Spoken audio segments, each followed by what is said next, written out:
당신이 뭔데 나를 고소하려고 해? 떡볶이나 팔면서 살아야 할 실패한 늙은이가 더 높은 곳을 꿈꾸다니 어림없어. 실패라고? 적어도 나는 다른 여자에게 기대고 사기치면서 살지는 않아. 부끄러운 줄도 모르고 얼굴 들고 다니는 게 더 한심하지 않아? 입 닫혀 있지 마.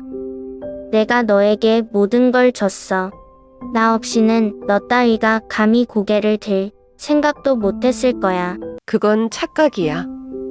당신 없었으면 나는 진짜 내 삶을 살 수 있었을 거야. 여러분, 평범해 보이는 사람들 뒤에는 어떤 이야기가 숨어 있을까요? 강남의 작은 떡볶이 가게를 운영하며 살아가는 은자. 하지만 그녀의 과거는 결코 평범하지 않습니다. 20년 동안 믿었던 남편이 모든 것을 빼앗고 떠났습니다. 집, 돈, 심지어 그녀의 자존심까지. 그러나 그녀는 무너지지 않았습니다. 그녀를 돕기 위해 나타난 감대. 과거 노숙자였던 그는 이제 성공한 사업가로 변신했고 은자를 위해 모든 것을 걸기로 결심합니다. 법정에서 벌어진 치열한 싸움, 전 남편의 충격적인 행동들, 그리고 마침내 찾아온 정의. 이 이야기는 단지 복수가 아닙니다. 이것은 인내와 용기의 이야기입니다. 여러분, 끝까지 함께 해주세요. 이 이야기는 우리의 삶에도 작은 희망을 줄 것입니다. 저는 은자라고 합니다. 이제 50대를 넘긴 나이에 서울 강남의 작은 기모퉁이에서 떡볶이 카트를 밀며 하루하루를 살아가고 있습니다. 강남은 화려한 빛으로 가득 찬 번화가지만 저에게는 외로움과 고독이 묻어나는 거리입니다. 매일같이 수많은 사람들이 오고 가지만 그들 중 누구도 제가 한때 유명한 레스토랑의 주인이었고 행복한 가정을 이루었던 사람이라는 걸 알지 못합니다. 그러나 그 모든 것은 한순간에 사라지고 말았습니다. 마치 꿈처럼요. 남편이 현우는 저와 20년을 함께 살아왔습니다. 그러나 어느 날 그는 모든 재산을 챙겨 다른 여자와 함께 떠나버렸습니다. 심지어 그 여자의 아이를 데려와 우리가 함께 살던 집을 차지하기까지 했습니다. 저는 그들에게 쫓겨나 모든 것을 잃고 새로이 삶을 시작해야 했습니다. 남은 선택지는 떡볶이를 팔며 하루하루를 버티는 것이었습니다. 강남에서 아침이 시작되면 저는 일찍 일어나 카트에 떡볶이를 준비합니다. 쌀떡을 깨끗이 씻고 고추장과 설탕, 고춧가루를 섞어 소스를 만듭니다. 작은 프라이팬에 떡을 볶아 소스를 입히고 김이 모락모락 나는 떡볶이를 플라스틱 용기에 담아 카트에 실으면 하루의 준비가 끝납니다. 손님은 주로 학생, 회사원, 그리고 바쁜 주부들입니다. 그들이 제 떡볶이를 한 입 먹고 환하게 웃는 모습을 보면 저는 잠시나마 위안을 얻습니다. 제 카트는 강남의 한적한 길가에 자리 잡고 있습니다. 강남은 번쩍이는 네온 사인과 고급스러운 건물들로 가득하지만 제가 머무는 곳은 그런 화려함과는 거리가 먼 곳입니다. 이곳에서 저는 매일 같은 얼굴들을 마주합니다. 지나가는 사람들이 모두 바쁘게 발걸음을 옮기지만 저와 눈을 마주치거나 인사를 건네는 이는 거의 없습니다. 그러나 저는 그들에게 서운하지 않습니다. 그들 역시 각자의 삶의 무게를 짊어지고 살아가는 걸 알기 때문입니다. 가끔은 김 할아버지가 제 떡볶이를 사러 오십니다. 그는 근처 빌딩에서 경비원으로 일하시는데 늘 일상에서 겪은 작은 이야기를 들려주십니다. 어제 아파트에 새로 이사 온 사람이 말이야? 하고 이야기를 시작하는 그의 목소리는 제게 큰 위로가 됩니다. 그가 떠난 후에도 그의 이야기의 여운이 남아 하루를 버틸 힘이 되곤 합니다. 그러나 제 삶이 항상 이렇게 조용했던 것은 아닙니다. 3년 전만 해도 저는 홍대에서 유명한 한식 레스토랑을 운영하던 사람이었습니다. 제 레스토랑은 손님들로 북적였고 미리 예약하지 않으면 자리를 잡기 힘들 정도로 인기가 많았습니다. 저는 음식 하나하나에 점성을 쏟으며 손님들이 만족스러워하는 모습을 보며 행복해했습니다. 그리고 남편 현우와 딸과 함께 행복한 가정을 이루었다고 믿었습니다. 하지만 모든 것이 한순간에 무너지고 말았습니다. 그날 현우는 저에게 아무런 예고도 없이 나타나 냉담하게 말했습니다. 이제 이 집은 내 새 가족의 것이야. 당신은 더 이상 여기에 있을 자격이 없어. 그 말을 듣는 순간 저는 무너져 내렸습니다. 남편은 단지 저를 떠난 것이 아니라 제 삶의 모든 것을 빼앗아갔습니다. 재산, 가정, 그리고 제 자신감까지요.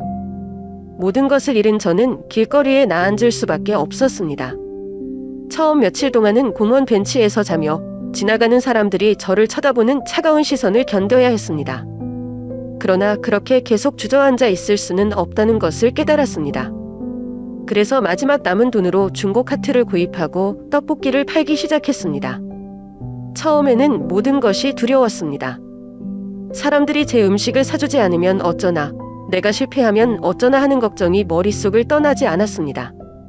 하지만 하루하루가 지나면서 손님들에게 환하게 웃어 보이고 그들의 이야기를 들어주는 법을 배웠습니다. 어느 날은 초등학생 지호가 떡볶이를 사러 왔습니다. 그는 저를 보며 웃으며 말했습니다. 할머니, 떡볶이가 학원 끝나고 먹는 최고의 간식이에요. 이런 말을 들을 때면 저는 잠시나마 행복을 느낍니다. 하지만 비 오는 날처럼 손님이 적은 날에는 카트를 밀고 돌아가며 제가 선택한 이 길이 옳았는지 자문하게 됩니다. 저는 더 이상 큰 꿈을 꾸지 않습니다. 하루하루 살아남는 것이 제겐 가장 중요한 일입니다. 하지만 가끔은 스스로에게 묻습니다. 내 삶은 여기서 끝일까? 다시 행복할 수 있을까? 그렇게 물으면서도 저는 제 카트 옆에서 조용히 미소 지으며 내일을 준비합니다.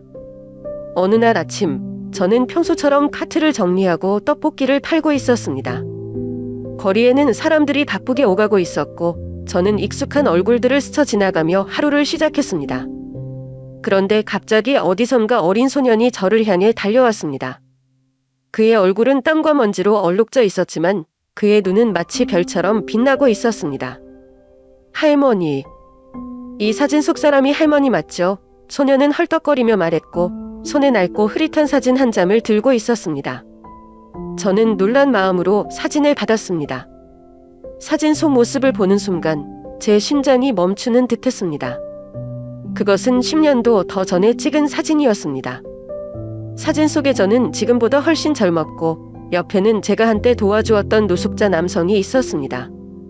그 남성은 잠시 모든 것을 잃고 길거리에 나앉은 상태였지만 저는 그에게 따뜻한 음식과 옷, 그리고 잠시 쉴 수 있는 장소를 제공했었습니다. 그러나 제가 놀란 것은 단순히 그 사진 때문만이 아니었습니다. 어떻게 이 사진이 이 소년의 손에 들어갔을까? 라는 의문이 머리를 스쳤습니다. 이 사진은 어디서 났니? 저는 떨리는 목소리로 물었습니다. 소년은 숨을 고르며 대답했습니다. 아빠가 이 사진을 주셨어요. 아빠가 말씀하시길 할머니는 아빠가 인생에서 만난 가장 좋은 분이라고 하셨어요. 그래서 아빠는 항상 할머니를 찾고 계셨어요. 소년의 말을 들은 순간 제 마음은 복잡한 감정으로 가득 찼습니다. 말로 표현할 수 없는 혼란과 동시에 희미하지만 분명한 희망이 제 안에 피어났습니다. 그분이 나를 기억하고 있었다니, 그리고 나를 찾고 있었다니, 이런 생각들이 머릿속을 맴돌았습니다. 그러나 그와 동시에 두려움도 엄습했습니다. 그와 다시 만나면 나는 무엇을 해야 할까? 나처럼 모든 것을 잃은 사람을 보고 그는 실망하지 않을까? 소년은 사진을 들고 더 자세히 설명했습니다. 아빠는 요즘 감북에 있는 큰 레스토랑에서 일하고 계세요. 저희 집에 이 사진이 항상 걸려 있었어요. 그래서 제가 할머니를 금방 알아봤어요. 아빠가 할머니를 꼭 찾아뵙고 싶어 하셔서 제가 아빠 대신 여기로 왔어요. 소년의 말은 제게 깊은 울림을 주었습니다. 저는 사진을 다시 바라보았습니다. 사진 속 제 모습은 현재의 제 모습과는 너무도 달랐습니다.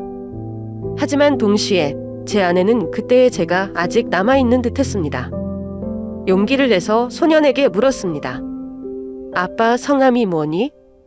그리고 어디서 일하신다고 했니? 소년은 활짝 웃으며 대답했습니다. 아빠 이름은 강대예요. 그리고 종로에 있는 큰 레스토랑에서 일하고 계세요. 할머니도 꼭 가보셔야 해요. 강대, 그 이름은 제게 너무나도 익숙했습니다. 하지만 오랜 시간이 지나 그 이름은 점점 희미해져 있었습니다. 이제 소년의 말과 사진 덕분에 모든 기억이 생생하게 되살아났습니다. 소년이 떠난 후에도 저는 한동안 사진을 손에 든 채로 움직일 수 없었습니다. 사진 속의 강대는 지금 어떤 모습일까? 그는 어떤 삶을 살고 있을까? 그리고 나를 찾는 이유는 무엇일까? 저는 마음 한편에 희미한 설렘을 품으면서도 두려움을 느꼈습니다. 그의 도움으로 삶을 새롭게 시작할 수 있을지도 모른다는 희망과 또다시 상처받을지 모른다는 두려움이 교차했습니다. 하지만 분명한 것은 소년의 등 뒤로 점점 멀어지는 그의 모습과 사진 속 강대의 얼굴이 제 마음속에서 지워지지 않았다는 것입니다. 그날 밤 저는 소년이 준 주소를 따라 종로에 있는 대형 레스토랑을 찾았습니다. 레스토랑 입구에 다다르자 화려한 조명이 가게를 감싸고 있었습니다. 문 앞에는 고부차들이 줄지어 서 있었고 안에서는 잔잔한 클래식 음악이 흘러나오고 있었습니다. 문턱을 넘는 순간 저는 내내 떨리던 손을 주머니에 넣으며 스스로를 진정시켰습니다. 강대는 정말 여기 있을까? 제 마음속에는 의심과 기대가 뒤섞여 있었습니다. 직원에게 소년이 준 이름을 말하자 그는 바로 저를 안으로 안내했습니다. 화려한 실내 장식과 북적이는 손님들 사이를 지나 한쪽 구석 테이블에 앉아있는 남자가 보였습니다. 그는 깔끔한 정장을 입고 있었고 중년의 나이가 무색할 정도로 단정하고 우아한 모습이었습니다. 순간 저는 눈을 의심했습니다. 그가 정말 강대일까? 그 남자가 저를 보자 자리에서 일어나 미소를 지었습니다. 은자 씨, 마침내 당신을 찾았군요. 그의 목소리를 듣는 순간 제 머릿속에서 모든 의심이 사라졌습니다. 바로 그 강대가 맞았습니다. 하지만 그는 제가 알던 그 노숙자가 아니었습니다. 그는 완전히 다른 사람이 되어 있었습니다. 여전히 따뜻한 눈빛을 가지고 있었지만 이제는 자신감과 성공의 흔적이 그 눈빛 속에 배어 있었습니다. 저는 단신이 목소리를 내며 말했습니다. 강대 씨, 정말 오랜만이에요. 우리는 테이블에 앉아 이야기를 나누기 시작했습니다. 그는 제가 앉자마자 제 손을 잡고 말했습니다. 당신 덕분에 제가 여기까지 올 수 있었습니다. 당신이 저를 도와주셨을 때 저는 인생의 끝에 있다고 생각했어요. 하지만 당신은 제가 다시 일어설 수 있도록 도와주셨습니다. 저는 그날 이후로 당신에게 보답할 방법을 항상 찾고 있었어요. 그는 자신이 어떻게 노숙자에서 성공한 사업가로 변신하게 되었는지 상세히 설명했습니다. 그는 제가 도와준 후 우연히 작은 음식점에서 설거지 일을 시작했다고 했습니다. 매일같이 열심히 일하며 돈을 모았고 틈틈이 요리를 배우며 자신의 재능을 발견하게 되었다고 했습니다. 요리는 저를 새롭게 태어나게 한 길이었어요. 당신이 저를 도와준 그날 저는 인생을 새로 시작하기로 결심했습니다. 저는 그의 이야기를 들으며 그가 겪은 고난과 노력에 감동을 받았습니다. 하지만 동시에 의문이 들었습니다. 왜 이제야 저를 찾으셨나요? 저는 이런 날이 올 거라 생각하지 못했어요. 그는 잠시 침묵하더니 진지한 표정으로 말했습니다. 당신에 대한 소식을 들었을 때 너무 늦지 않기를 바랐습니다. 당신이 그토록 힘든 시간을 겪고 있다는 것을 알게 된 순간 제 자신이 너무 부끄러웠어요. 더 빨리 당신을 찾아 뵈었어야 했는데 강대는 저를 도우려는 강한 의지를 드러냈습니다. 그는 한순간도 망설이지 않고 말했습니다. 당신의 전 남편이 했던 일들에 대해 들었을 때 저는 가만히 있을 수 없었습니다. 그 사람에게서 당신의 정당한 권리를 되찾아야 해요. 제가 도울 수 있는 모든 방법을 동원하겠습니다. 그 순간 저는 감정이 북받쳐 올라 눈물을 참을 수 없었습니다. 하지만 동시에 불안감도 느껴졌습니다.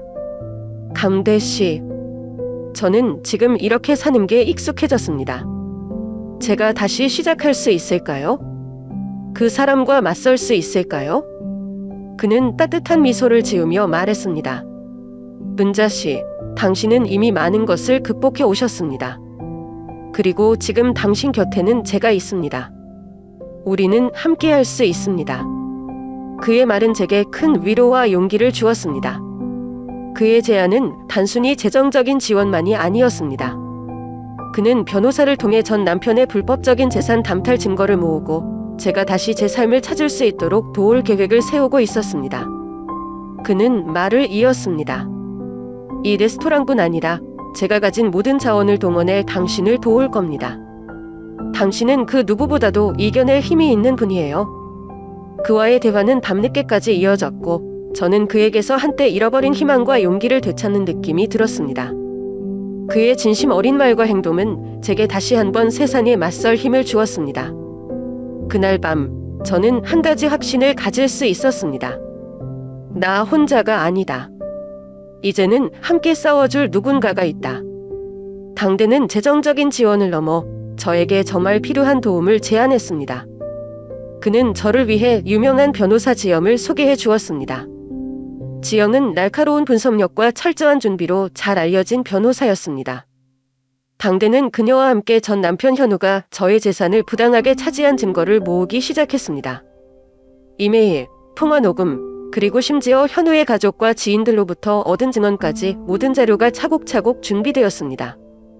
은자 씨, 당신은 그동안 너무나 부당한 대우를 받았어요. 이제 우리가 그들에게 책임을 물을 차례입니다. 지영은 저를 바라보며 자신감 있는 목소리로 말했습니다. 그녀의 말은 마치 굳게 닫힌 문이 서서히 열리는 듯한 느낌을 주었습니다. 당대와 지영의 도움으로 저는 조금씩 자신감을 되찾기 시작했습니다. 하지만 무엇보다도 제가 새롭게 시작할 수 있었던 가장 큰 이유는 당대가 저를 끊임없이 격려해 주었기 때문입니다. 그는 말했습니다. 이제는 당신이 중심에 서야 합니다. 과거에 얽매이지 말고 당신이 하고 싶은 일을 시작하세요. 그의 말에 용기를 얻은 저는 당대의 도움으로 마포구에 새 레스토랑을 열기로 결심했습니다. 예전보다 작은 규모였지만 제가 직접 요리를 준비하고 손님을 맞이하는 데는 충분했습니다. 가게는 문을 연 첫날부터 많은 사람들로 붐볐습니다. 당대는 그날 축하 꽃다발과 함께 찾아와 말했습니다. 이제 다시 시작하는 거예요. 그리고 이곳은 분명히 당신의 새로운 이야기가 시작될 곳이 될 겁니다. 며칠 후 레스토랑은 입소문을 타고 더욱 많은 손님들이 찾아오기 시작했습니다. 그들은 제가 만든 떡볶이, 전골, 그리고 정성스레 준비한 한식을 맛보며 칭찬을 아끼지 않았습니다. 손님 중에는 가족 단위의 손님, 젊은 연인들, 그리고 가끔은 외국인 관광객들도 있었습니다. 저는 매일 아침 문을 열 때마다 새로운 희망을 느꼈습니다. 하지만 마음 한구석에는 여전히 불안감이 자리 잡고 있었습니다. 레스토랑이 잘 되는 만큼 저는 점점 다가오는 법적 싸움의 중압감을 느꼈습니다. 현우는 절대 쉽게 물러서지 않을 사람이었습니다. 그리고 그의 현재 아내와 아이까지 엮인 상황에서 일이 복잡하게 전개될 가능성이 높았습니다. 어느 날 밤 레스토랑에서 하루를 마무리한 후 당대와 마주 앉아 차를 마시고 있었습니다. 저는 그에게 고백했습니다. 당대 씨, 레스토랑이 잘 되고 있어서 정말 기뻐요. 그런데도 여전히 두렵습니다. 만약 우리가 법정에서 지면 어떡하죠? 그는 제 말을 듣고 조용히 웃으며 말했습니다. 은자 씨, 당신이 여기까지 온 것을 생각해 보세요. 이 모든 것은 당신의 노력 덕분입니다. 그리고 우리는 최선을 다하고 있습니다. 당신은 걱정하지 말고 나머지는 우리가 책임질게요. 그의 말은 단순한 위로가 아니라 제가 앞으로 나아갈 수 있는 힘을 주는 말이었습니다. 그날 밤 저는 처음으로 두려움보다 희망이 더 커지는 것을 느꼈습니다.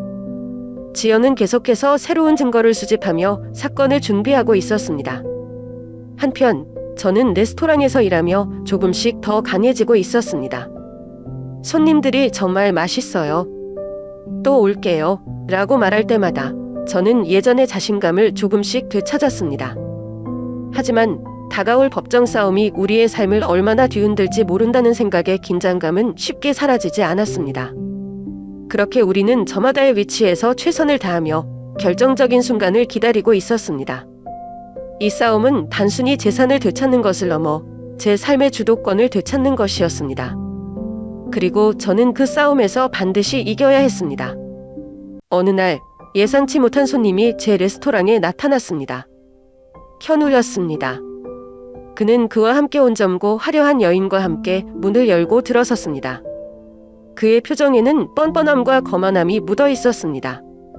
레스토랑 안의 손님들이 그를 힐끔힐끔 바라보며 수군거렸지만 그는 전혀 신경 쓰지 않는 듯했습니다. 은자, 여기서 잘 나가는 척하고 있군. 그는 비웃는 듯한 미소를 지으며 말했습니다. 하지만 난 내가 당대 같은 놈에게 기대고 있다는 걸 알고 있어? 누가 너를 도와주든 간에 내가 나를 이길 수 있을 거라 착각하지 마. 저는 그의 말에 동요하지 않고 차분히 그의 눈을 바라보며 말했습니다. 현우 씨, 당신이야말로 착각하지 마세요. 당신이 저지른 일에 대한 대가를 치를 날이 곧 올 겁니다. 변호사 지영이 당신을 상대로 소송을 준비하고 있어요. 머지않아 당신은 법의 심판을 받게 될 겁니다. 그러니 각오하세요. 제 말이 끝나자마자 현우는 비웃는 듯한 소리를 냈습니다. 웃기지 마. 내가 변호사를 데리고 나를 위협한다고 해서 내가 물러설 것 같아? 법이 어떻게 판결하든 결국 돈이 다 해결할 수 있어. 그의 목소리는 여전히 거만했지만 그의 눈빛에는 미묘한 흔들림이 있었습니다. 그가 자신감을 잃어가고 있다는 것을 저는 직감할 수 있었습니다. 그의 옆에 서 있던 여자는 저를 무시하며 현우의 팔짱을 끼고 있었습니다. 그녀는 마치 승리를 합신한 듯한 표정으로 제게 차가운 미소를 보냈습니다. 하지만 저는 도묘하지 않았습니다. 그들에게 휘둘리지 않기로 결심한 이상 저는 흔들리지 않을 자신이 있었습니다.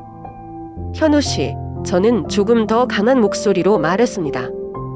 당신이 어떻게 나를 속였는지, 우리 가정을 어떻게 망가뜨렸는지, 그리고 내 재산을 빼앗아갔는지, 그 모든 증거가 이제 준비되었습니다. 당신의 행동은 법정에서 심판받게 될 것입니다. 현우는 잠시 말을 잇지 못했습니다. 그제야 그는 제가 농담을 하고 있는 것이 아니라는 것을 깨달은 듯했습니다. 그의 표정은 여전히 냉소적이었지만 그의 목소리에는 약간의 불안이 섞여 있었습니다. 좋아. 내가 그렇게 자신 있다면 어디 한번 해보자고. 하지만 내가 지지 않을 거란 걸 명심해라. 그는 그 말을 남기고 여자를 데리고 문을 나섰습니다.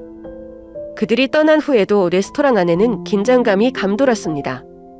손님들이 저를 걱정스럽게 바라보며 수군거렸지만 저는 아무 일 없었다는 듯 그들을 향해 미소를 지었습니다. 마음속에서는 복잡한 감정이 교차했지만 저는 도묘하지 않기로 했습니다. 그날 밤 저는 강대와 지영에게 현우와의 대화를 상세히 전했습니다. 그가 여기까지 왔다는 건 분명히 우리를 의식하고 있다는 뜻이에요. 지영은 심각한 표정으로 말했습니다. 그가 겁먹기 시작한 거죠. 그가 우리를 압박하려 한다면 우리도 강하게 나가야 합니다. 소송은 이미 준비가 거의 끝났으니 더는 주저할 필요가 없어요. 강대는 저를 바라보며 단호하게 말했습니다. 문자 씨, 걱정하지 마세요. 이 싸움에서 우리는 반드시 이길 겁니다. 당신이 여기까지 온 것도 대단한 일입니다. 이제 마지막 한 걸음을 내딛는 일만 남았습니다. 그들의 격려와 확신은 제게 큰 힘이 되었습니다. 현우와의 짧은 대면은 제게 다시 한번 다짐하게 만들었습니다. 과거의 상처와 고통에 얽매이지 않고 앞으로 나아가기 위해 싸워야 한다는 것을요. 그리고 저는 그 싸움에서 물러서지 않을 것이었습니다. 법정의 공기는 팽팽한 긴장감으로 가득 차 있었습니다. 양측 변호인들은 각각의 주장을 내세우며 치열한 공방을 벌이고 있었습니다. 하지만 지영 변호사는 예상대로 냉철하고 자신감 넘치는 태도로 현우의 학점을 하나씩 드러내기 시작했습니다. 그녀는 준비된 자료를 하나씩 꺼내며 차분하게 설명했습니다. 여기 피고가 제출한 재산 명세서입니다. 지영은 법정 중앙에서 말했습니다. 하지만 이 문서들은 피고의 의도적인 조작이 포함된 것으로 판명되었습니다. 이는 명백한 위증이며 원고의 재산을 부당하게 취득하려는 시도였습니다. 그녀는 스크린에 증거를 띄우며 현우가 작성한 재산 명세서가 조작된 과정과 내용을 하나하나 설명했습니다. 법정 안에 있던 사람들은 웅성거리기 시작했습니다. 판사는 조용히 할 것을 요구했지만 분위기는 이미 지영이 승기를 잡았음을 암시하고 있었습니다. 지영은 여기서 멈추지 않았습니다. 그녀는 계속해서 말했습니다. 뿐만 아니라 피고는 원고의 레스토랑에서 일했던 직원들을 대상으로 부당한 압박을 가하며 증언을 밤이하려 했습니다. 하지만 다행히 몇몇 직원들이 용기를 내어 당시의 상황을 증언해 주었습니다. 그 말이 끝나자마자 전 직원으로 보이는 사람들이 증인석에 올라와 그동안의 경험을 솔직히 털어놓았습니다. 그들은 현우가 원고의 레스토랑을 빼앗으려 했던 과정과 이를 위해 어떤 부당한 행위를 했는지 상세히 설명했습니다. 은자 사장님은 항상 정직하고 친절한 분이셨습니다. 하지만 현우 씨가 나타난 이후 우리는 모두 두려움 속에서 일해야 했습니다. 그는 사장님의 재산을 차지하려고 했고 저희에게 거짓말을 강요하기도 했습니다. 한진이는 눈물을 흘리며 증언했습니다.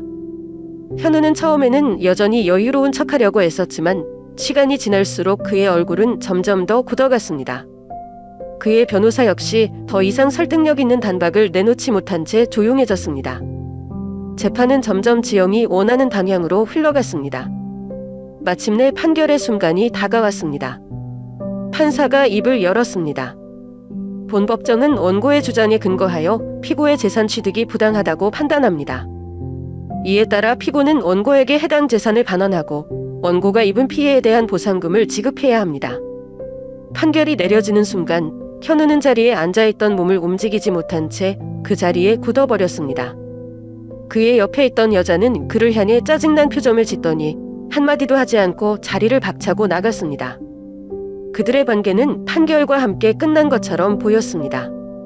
저는 그 순간 긴 한숨을 내쉬며 조금이나마 마음이 편안해지는 것을 느꼈습니다. 그러나 이상하게도 기쁨보다는 허탈함이 먼저 찾아왔습니다. 저는 복수나 승리를 바란 것이 아니라 단지 잃어버린 것을 되찾고 정당한 대우를 받고 싶었을 뿐이었습니다. 법정을 나서며 강대와 지엄이 저를 향해 환히 웃으며 다가왔습니다. 은자 씨, 드디어 끝났습니다. 강대가 말했습니다. 지영은 제 손을 잡으며 말했습니다. 당신의 용기가 없었다면 오늘의 결과는 없었을 겁니다. 정말 잘 해내셨어요. 저는 그들의 격려에 고개를 끄덕이며 작게 미소를 지었습니다. 모두들 도와주셔서 감사합니다. 제가 여기까지 올 수 있었던 건 여러분 덕분이에요. 그날 저는 오랜 시간 가슴에 얹어있던 무거운 짐을 내려놓은 기분이 들었습니다. 하지만 그것이 끝이 아니라는 것을 알고 있었습니다. 이제 제가 해야 할 일은 다시 제 삶을 꾸려나가는 것이었습니다. 법적 승리는 단지 시작일 뿐 앞으로도 저를 기다리는 길은 멀고 험할지도 모릅니다. 하지만 그날 저는 확신했습니다. 저는 끝까지 싸울 수 있는 사람이며 그 싸움에서 승리할 수 있는 사람이라는 것을. 판결 후 며칠이 지나 저는 마포구의 새로 연 레스토랑에서 강대와 마주 앉아 있었습니다. 창밖으로는 가을 햇살이 부드럽게 내리쬐고 레스토랑 안은 손님들의 대화와 웃음소리로 가득 찼습니다. 이곳은 이제 제 새로운 삶의 중심이 된 곳이었습니다. 저는 그에게 고개를 숙이며 진심으로 말했습니다. 강대 씨, 정말 감사합니다. 당신이 없었다면 제가 여기까지 올 수 없었을 거예요. 강대는 평소처럼 따뜻한 미소를 지으며 고개를 저었습니다. 감사는 제가 드려야 할 것 같네요. 은자 씨 덕분에 저는 인생을 새로 시작할 수 있었습니다. 이건 제가 당신께 조금이나마 보답하고 싶었던 거예요. 이제는 당신이 행복하게 사는 모습을 볼 수 있으면 더 바랄 게 없어요. 그의 말에 제 마음은 따뜻해졌지만 동시에 제 안에서 복잡한 감정들이 떠올랐습니다. 법적 승리와 새로운 시작을 이루었지만 과거의 상처들은 완전히 사라지지 않았습니다. 그러나 저는 강대의 말처럼 이제는 뒤를 돌아보는 대신 앞으로 나아가야 한다는 것을 알고 있었습니다. 우리는 한참 동안 이런저런 이야기를 나누며 웃었습니다. 강대는 자신의 새로운 사업 계획에 대해 말했고 저는 레스토랑 운영에 대한 소소한 일화들을 들려주었습니다. 그는 제 레스토랑이 이렇게 빨리 자리 잡은 것을 자랑스러워하며 칭찬했습니다. 이제는 당신이 마포구의 새로운 스타가 될지도 모르겠어요. 손님들이 당신 음식을 이렇게 좋아하는 걸 보니 앞으로 더 큰 레스토랑도 열 수 있을 겁니다. 저는 그저 웃으며 대답했습니다. 이 정도로도 충분해요. 지금처럼 사람들이 제 음식을 즐기고 제가 손님들과 소소한 대화를 나눌 수 있다면 그걸로 만족해요. 그날 저녁 강대가 떠난 후 저는 레스토랑 문을 닫으며 혼자서 한참을 서 있었습니다. 가게 안에는 오늘 하루를 함께했던 따뜻한 공기가 여전히 남아있는 듯했습니다. 문 밖으로 나가니 서울의 밤 공기가 서늘하게 느껴졌습니다. 저는 잠시 하늘을 올려다보며 생각했습니다. 제 이야기는 단지 잃어버린 것을 되찾는 데서 끝난 것이 아닙니다. 이 모든 과정은 저에게 새로운 교훈을 남겼습니다. 세상이 아무리 차갑고 부당하게 느껴질 때도 인내심과 따뜻한 마음을 잃지 않으면 새로운 문이 열릴 수 있다는 것을요. 물론 앞으로도 쉽지 않은 날들이 찾아올 것입니다. 하지만 이제는 두렵지 않았습니다. 당대와 지영, 그리고 저를 응원해준 사람들의 도움과 믿음 덕분에 저는 다시 일어설 수 있었습니다. 그리고 무엇보다도 제 자신을 믿는 법을 배웠습니다. 레스토랑 앞좌등 가로등 아래에서 저는 한 걸음 한 걸음 천천히 집으로 향했습니다. 바람은 차가웠지만 제 마음은 오히려 따뜻했습니다. 이제 저는 제 삶을 새롭게 써 내려갈 준비가 되어 있었습니다. 그리고 그 삶의 첫 장은 오늘 여기서부터 시작될 것입니다.